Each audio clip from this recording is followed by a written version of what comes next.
इससे थोड़ा आगे बढ़ते हैं। अब तक हमने देख लिया पेज कैसे क्रिएट करें, बिजनेस मैनेजर कैसे क्रिएट करें, ये सारी बेसिक सेटिंग्स देख ली। बिजनेस मैनेजर के अंदर से ऐड अकाउंट कैसे क्रिएट करें वो भी देख लो। ठीक है, सबसे पहले कहाँ जाएंगे, business.facebook.com पे। मैंने वहाँ पे ये कहा था, एक बार देख लेना, अपने फेसबुक पेज को इंस्टाग्राम से जैसे ही आप कनेक्ट करते हो आपका क्या बन जाता है, बिजनेस मैनेजर बन जाता है।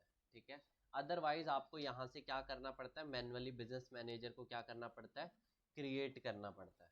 ठीक है, बट मेरे में क्या होता है, जैसे मैं कोई इंस्टा को फेसबुक पेज के साथ कनेक्ट करता हूँ तो मेरा एक और बाय डिफॉल्ट क्या बन जाता है, बिजनेस मैनेजर बन जाता है। तो अपना देख लेना कैसा हो रहा है तुम्हारे साथ। ये करने के बाद तुम डायरेक्टली कहाँ जाओगे, इसकी सेटिंग्स पे। सेटिंग्स पे जाने के बाद तुम्हारे सामने क्या ऑप्शन खुल जाएगा, इस तरह से। ठीक है, यहाँ पे आपको कहाँ जाना है, ऐड अकाउंट। ऐड अकाउंट कुछ भी नहीं है, जाता हूँ क्रिएट न्यू ऐड अकाउंट। मैं जैसे इसका नाम दे देता हूँ जो भी है। ठीक है, और टाइम जोन वगैरह मैं यहाँ से बता देता हूँ, जो भी मेरा टाइम जोन होगा, क्या चल रहा है इस वक्त। इंडिया का है 5:30, तो सिंपल सी बात है, देख लेता हूँ मैं कहाँ है। 5:30 एशिया कोलंबो, एशिया कोलकाता। ठीक है, करेंसी, करेंसी मैं डाल दूंगा यहाँ से INR। ठीक है, करेंसी मैं यहाँ से जल्दी से सेलेक्ट कर देता हूँ INR। ठीक है, इसके बाद मैंने कर दिया next. This ad account will be use for my business manager. ठीक है, ये करने के बाद क्या कर दिया मैंने, क्रिएट। और मेरा क्या क्रिएट हो गया यहाँ से, ऐड अकाउंट। ठीक है, मैंने इससे पहले भी एक ऐड अकाउंट का रास्ता मैंने तुम्हें बताया था, वो मैंने बताया था पर्सनल ऐड अकाउंट, जो यहाँ पे मेन्यू के टैब में होता है। मेन्यू के टैब से भी आप कहाँ जाते हो, ऐड पे जाते हो। मेन्यू का टैब है, मेन्यू के टैब से आप कहाँ जा रहे हो, ऐड पे जा रहे हो। ये आपका खुलता है पर्सनल ऐड अकाउंट। क्या खुलता है ये आपका, पर्सनल ऐड अकाउंट। बट ये मेरा बिजनेस ऐड अकाउंट बोल, मतलब बिजनेस ऐड अकाउंट तो क्या, आप इसे ऐड अकाउंट ही बोलोगे, बट ऐड अकाउंट क्रिएटेड है ये बिजनेस मैनेजर के अंदर से। ठीक है, मैं अपने ही इस पर्सन को सारे इस ऐड अकाउंट का सारा एक्सेस है, असाइन कर दिया। असाइन करना होता है आपको हर एक फ्लोर, आप जब भी कोई पेज क्रिएट करोगे आपको असाइन करना पड़ेगा इस पर्टिकुलर पेज का कंट्रोल किसके पास होगा। तो मैंने अपने आप को सारा कंट्रोल दे दिया। ओपन एड्स मैनेजर, अब ये एड्स मैनेजर में आ गया। ठीक है, यहाँ से नॉर्मली हम लोगों ने क्या देखा था, टारगेटिंग के ऑप्शन थे, लोकेशन के ऑप्शन थे, क्रिएटिव्स वगैरह हमें अपलोड करने थे। एक दो चीज मैं अभी और बता देता हूँ। एक होता है फेसबुक का पिक्सल।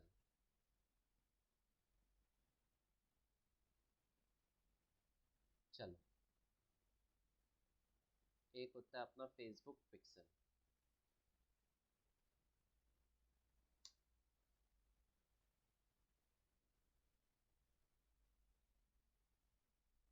चलो, चलो, फेसबुक पिक्सल मैंने पहले भी वैसे बताया था, फेसबुक पिक्सल क्या होता है फिर से बता देता हूँ, गूगल जब मैं पढ़ा रहा हूँ। मैंने कहा था फेसबुक मुझे क्या देगा, एक कोड देगा। ठीक है, उस कोड को मुझे कहाँ चिपकाना है, वेबसाइट पे चिपकाना है। जैसे ही मैं वेबसाइट पे चिपकाऊंगा, अब क्या करेगा फेसबुक, मेरी वेबसाइट से बहुत सारा डेटा कलेक्ट करेगा। जैसे कौन पर्सन मेरी वेबसाइट पे विजिट कर रहा है, कौन पर्सन मेरी वेबसाइट के कौन से प्रोडक्ट को ऐड टू कार्ट कर रहा है, ऐड टू कार्ट, कौन पर्सन एक्चुअल में परचेज कर रहा है, ये सारी इन्फॉर्मेशन अब किसके पास जा रही है, फेसबुक के पास जा रही है। ठीक है, फेसबुक के पास, मतलब फेसबुक ने मुझे कोड दिया, उस कोड को मैंने कहाँ चिपका दिया, वेबसाइट पे। अब फेसबुक के पास सारी इन्फॉर्मेशन जा रही है कि भाई कौन बंदा ऐड टू कार्ट कर रहा है, परचेज कर रहा है, चेकआउट कर रहा है, विजिट कर रहा है, सारी इन्फॉर्मेशन। इससे बेनिफिट क्या हुआ, अगर तुम फ्यूचर में उन लोगों को ऐड दोबारा दिखाना चाहते हो जिन लोगों ने ऐड टू कार्ट तो किया बट परचेज दोबारा ऐड दिखानी चाहिए, वो चीज कर सकते हो। ऐसे लोग जिन्होंने परचेज किया, जिन्होंने मेरा माउस परचेज किया, अब मैं उसे क्या दिखाऊंगा, लैपटॉप की ऐड सिखा दूंगा। ठीक है, ये सारी चीज भी कर सकता हूँ। तो ये सारी चीज कब पॉसिबल है, जब आपने अपनी वेबसाइट पे ये कोड लगाया होगा। ठीक है, इसे क्या बोलते हैं, Facebook pixel code. Facebook pixel code, जैसे गूगल में हमने पढ़ा था, गूगल में एक रीमार्केटिंग का कोड होता है। ठीक है, गूगल में क्या होता है, एक रीमार्केटिंग का कोड होता है, मुझे उसे भी क्या कहाँ चिपकाना होता है, वेबसाइट पे जैसे ही मैंने वेबसाइट पे चिपकाया, कौन बंदा ऐड टू कार्ट कर रहा है, परचेज कर रहा है, विजिट कर रहा है, सारी इन्फॉर्मेशन चलेगी गूगल के पास। फ्यूचर में अगर तुम्हें उन लोगों को दोबारा ऐड दिखानी होगी जो जिन्होंने ऐड टू कार्ट तो किया बट परचेज नहीं किया, तो वो चीज़ पॉसिबल है। बट अब कहाँ पॉसिबल है? गूगल पे। ठीक है, अब तुमने जनरली ये देखा होगा, तुम गलती से एक वेबसाइट पे चले गए, ठीक है, अब उस वेबसाइट की ऐड आपको हर जगह दिखती है। वो कैसे दिखती है? एक वेबसाइट पे गूगल का रीमार्केटिंग कोड भी लगा हुआ है, गूगल का रीमार्केटिंग कोड भी लगा हुआ है, और फेसबुक का पिक्सल भी लगा हुआ है। ठीक है, अब दोनों ने एक यूजर की इंफॉर्मेशन को क्या कर लिया, अपने डेटा में स्टोर कर लिया। ठीक है, अब दोनों को पता है। फॉर एग्जाम्पल, आप गूगल में एक ऐसा कैंपेन चला रहे हो, उन लोगों को कैंपेन दिखा रहे हो जिन्होंने ऐड टू कार्ट किया है बट परचेज नहीं किया। अब उस बंदे को ऐड कहाँ दिखने लग जाएगी? गूगल पे। गूगल कहाँ पे? गूगल सर्च पे, गूगल डिस्प्ले पे, गूगल शॉपिंग पे, गूगल आपके यूट्यूब पे, हर जगह ऐड दिखने लग जाएगी जहां जहां गूगल ऐड दिखाता है। अब आती है फेसबुक, उस वेबसाइट पे फेसबुक भी लगा हुआ है। अब फेसबुक भी लगा हुआ है तो for example add to cart किया, परचेज नहीं किया, आप एक कैंपेन चला रहे हो यहाँ पर भी, तो अब क्या होगा? अब वो बंदा फेसबुक पे आ रहा है तब उसी प्रोडक्ट की ऐड दिख रही है, इंस्टा पे जा रहा है उसी प्रोडक्ट की ऐड दिख रही है, मैसेंजर में जा रहा है उसी प्रोडक्ट की ऐड दिख रही है। तो इसी कारण से आपको एक ऐड, एक बार आप वेबसाइट पर चले जाते हो हर जगह आपको उसी की ऐड दिखती है। ठीक है, सिर्फ और सिर्फ किसके कारण? फेसबुक पिक्सल और रीमार्केटिंग के जो कोड लगे होते इन्हीं के कारण। ऐसे ही फॉर एग्जांपल मैं ट्विटर पे भी ऐड दिखाना चाहता हूँ, लिंक्डइन पे भी ऐड दिखाना चाहता हूँ, तो ट्विटर भी मुझे क्या दे देगा? अपना एक पिक्सल दे देगा। उसे भी मुझे कहाँ चिपकाना है? वेबसाइट पे चिपकाना है सेम तरीके से। अब बंदा ट्विटर विजिट करेगा तब भी मेरी ऐड दिखेगी उसे। फर्क यही होता है, आपको बस क्या करना होता है, इस पिक्सल को सही तरह से चिपकाना होता है। ठीक है, चलो। एड्स को रोक सकते हैं कि हमें नहीं देखनी? जैसे लाइक मान लीजिए कई बार क्या होता है ना कि एक ऐड बार बार वो आते रहते हैं, लोग परेशान हो जाते हैं, उसी की दिखती रहती है, और मान लो उनको स्टॉप करना हो तो देखो, वैसे स्टॉप करना दो आपके पास तरीके होते हैं आजकल। यूट्यूब और इंस्टाग्राम में आपको ये ऑप्शन आ चुका है, आप इस ऐड को और देखना चाहते हो, नहीं इंटरेस्टेड, नॉट इंटरेस्टेड, आप बार बार अगर नॉट इंटरेस्टेड करोगे दिखाना बंद कर देगा। दूसरा, यूट्यूब में भी वो सर्वे लेता रहता है टाइम टू टाइम, तो वहाँ पे भी आप बता सकते हो।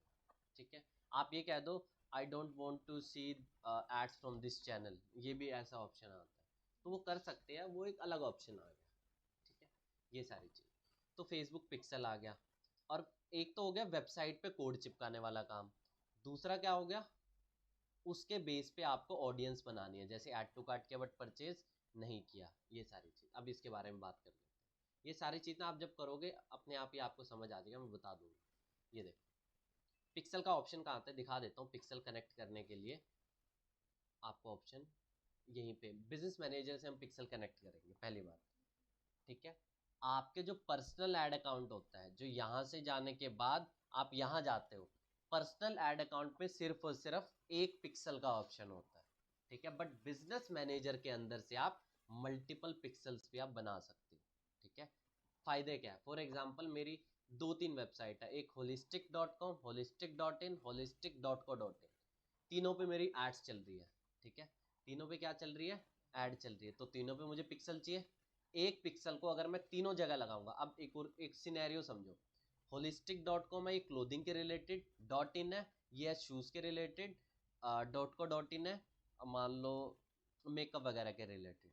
तीन अलग अलग, तीनों अलग अलग ऑडियंस होगी सबकी, सबके एज ग्रुप अलग अलग अलग होंगे जो लोग प्रोडक्ट परचेज करते हैं। तो अगर एक ही पिक्सल हर जगह लगा होगा तो ऑडियंस ओवरलैप नहीं होगी, ऑडियंस मिक्स मैच हो जाएगी सारी। फेसबुक को नहीं पता चल पाएगा एग्जैक्ट कौन परफेक्ट बंदा है, कौन परफेक्ट एज है जो इस पर्टिकुलर प्रोडक्ट को लेगा। तो इसीलिए हमें क्या करना होता है, हर एक प्रोडक्ट के लिए या बोलो एक स्पेसिफिक कैटेगरी के लिए एक separate add account, separate website कोशिश करनी होती है। अगर नहीं सेपरेट वेबसाइट तो एक अलग बात है, separate add account, separate website, separate page. ये भी नाइकी के शूज का अलग पेज होगा, नाइकी क्लोथिंग अलग पेज होगा, देख लेना ये चीज। ठीक है, सभी लोगों का कारण यही होता है ताकि ऑडियंस सबकी ओवरलैप ना हो। ठीक है, ये सबसे बड़ा कारण है। तो पिक्सल्स भी मुझे मल्टीपल क्रिएट करने पड़ सकते हैं। तो यहाँ पर आपको एक पिक्सल का ऑप्शन दिखेगा डेटा सोर्सेज के अंदर, पिक्सल्स। डेटा सोर्सेज के अंदर पिक्सल, ऐड पे जाके आप अपना पिक्सल यहां से कनेक्ट कर सकते हो।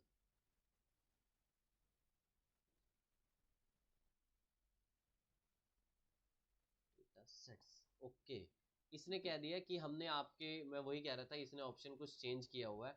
अब देखो ऑप्शन ना टाइम टू टाइम चेंज होते रहते हैं, यहीं पे डेटा सोर्सेज के अंदर ही पिक्सल होता था।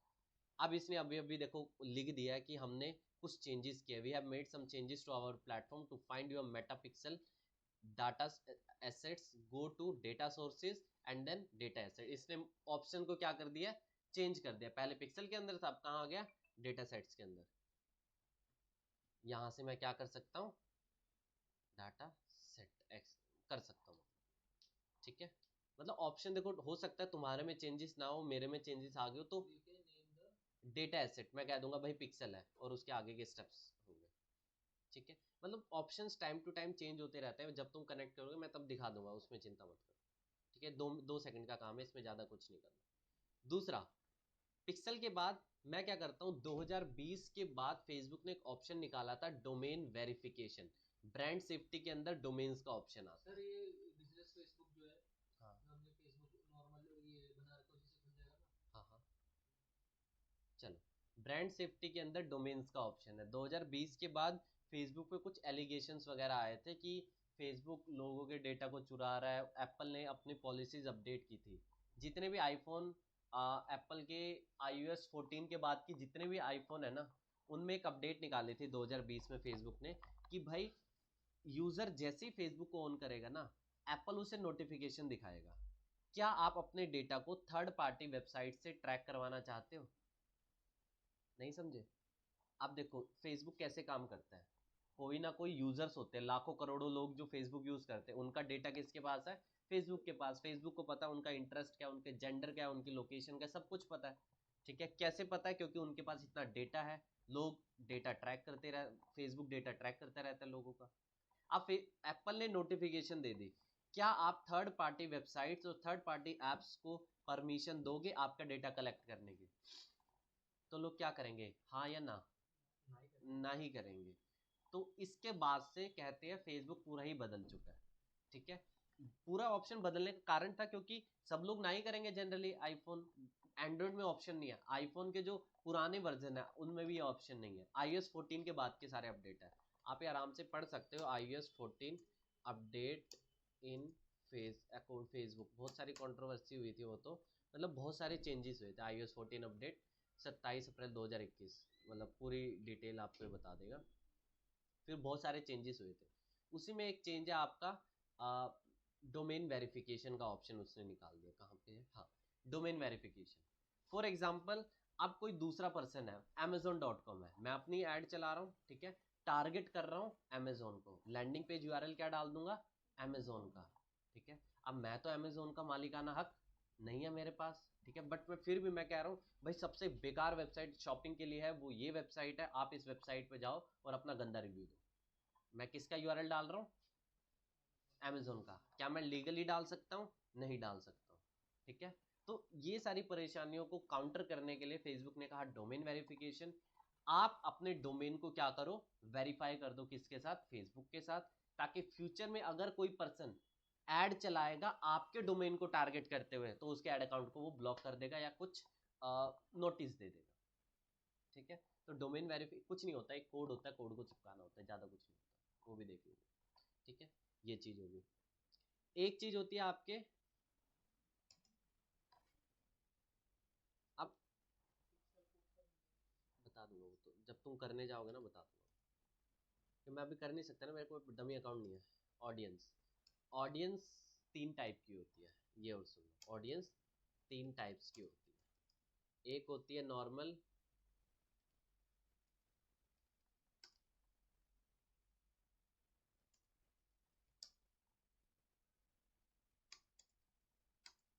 ये देखो ऑडियंस मेजरली 3 टाइप की होती है, सेव्ड, कस्टम और लोकल। फेसबुक की मैं बात कर रहा हूँ। सेव्ड ऑडियंस, जो अभी आपने जब आप कैंपेन बना रहे थे ना, यहाँ पर, यहाँ से जब आप कैंपेन बना रहे थे, यहाँ पे एज सेलेक्ट करने का ऑप्शन था, लोकेशन था, इंटरेस्ट था, डेमोग्राफिक था, बड़े सारे ऑप्शन थे, ठीक है।